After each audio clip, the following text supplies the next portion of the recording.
रवां बरस बहार के त्यौहार के दौरान चीन के सूबा शानशी के शहर शियान में आने वाले सयाहों ने देखा कि रिवायत और जदीद टेक्नोलॉजी गैर मुतवक्के अंदाज में एक साथ जलवागर हो रही हैं।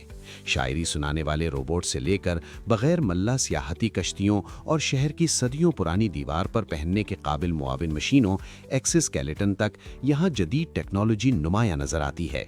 ये तारीखी दारुल हुकूमत सयाहों को ये देखने का मौका दे रहा है कि सकाफती सियाहत किस तरह स्मार्ट और मजीद दिलचस्प बनती जा रही है।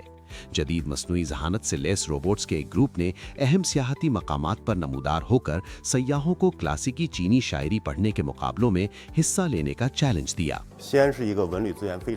शियान एक ऐसा शहर है जो भरपूर और तरक्की याफ्ता सकाफती सियाहती वसाइल रखता है। हमें उम्मीद है कि मुस्तकबिल में रोबोटिक टेक्नोलॉजी मजीद तरक्की करेगी।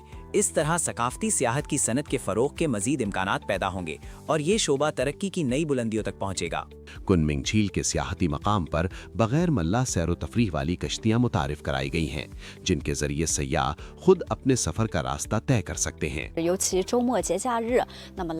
हफ्तावार तातीलात और सरकारी छुट्टियों के दौरान स्मार्ट कश्तियों में सैर करने के लिए हमारे सयाहती मकाम पर आने वाले सयाहों की तादाद बढ़ जाती है। वो टेक्नोलॉजी की बदौलत आने वाली तब्दीलियों का तजुर्बा करते हैं जो उनके लिए निहायत नया और मुनफरिद होता है।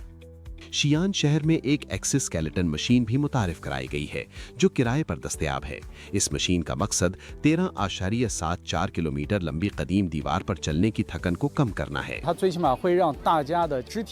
पहनने के काबिल एक्सोस्केलेटन मशीन जिस्मानी दबाव को कम से कम 40% जबकि थकन के एहसास को तकरीबन 60% तक कम कर देती है। इब्तिदाई तौर पर यह दीवार के साथ 4 मकामात पर दस्तयाब है। इसके इस्तेमाल से मुख्तलिफ उम्र और जिस्मानी हालत रखने वाले सयाह और मकामी लोग यहाँ की सैर का ज्यादा आरामदाह और दिलचस्प तजर्बा कर सकते हैं।